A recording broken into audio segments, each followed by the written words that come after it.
Oggi, domenica 6 settembre, abbiamo il piacere di riaprire la mostra Vegetalia tra alberi, fiori e frutti, che abbiamo aperto l'8 marzo ed è rimasta aperta solamente quel giorno per ovvi motivi, e oggi ci ritroviamo qui a Casteldario, a Casa Museo Sartori, per festeggiare questa nuova rassegna. Oggi alle pareti e nelle sale potete ammirare 85 opere di altrettanti artisti provenienti dall'Italia e dall'estero.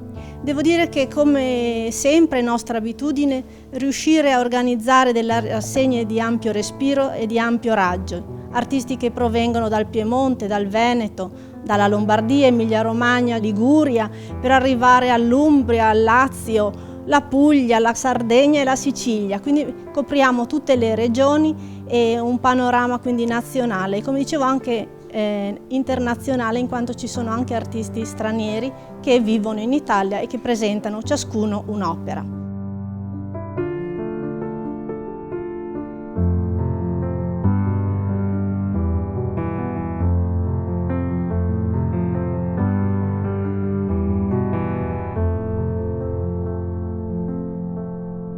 «85 opere tra dipinti e sculture». Passiamo dai paesaggi di montagna, boschi, alberi, grandi alberi, platani, betulle, salici, fichi d'India, per arrivare agli ulivi di Puglia.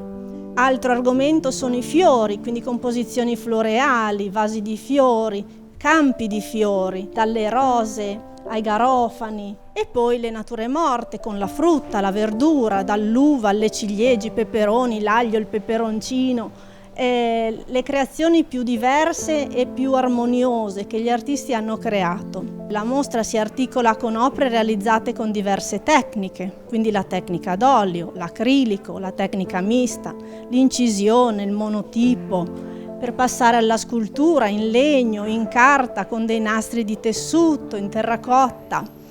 E non manca anche qualche opera realizzata con la tecnica della fotografia e anche opere, diciamo, materiche e miste.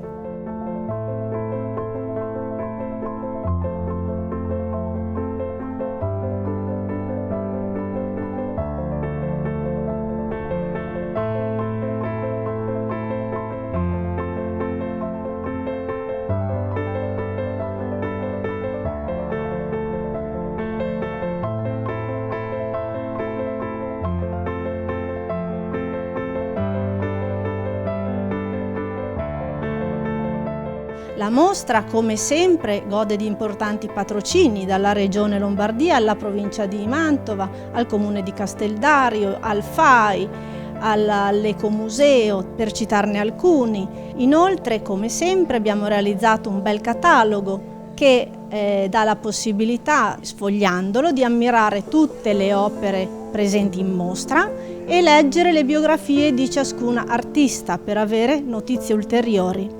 Il catalogo porta alla presentazione di Maria Gabriella Savoia, che ha scritto per ciascun artista un pensiero, una sua lettura personale dell'opera presente.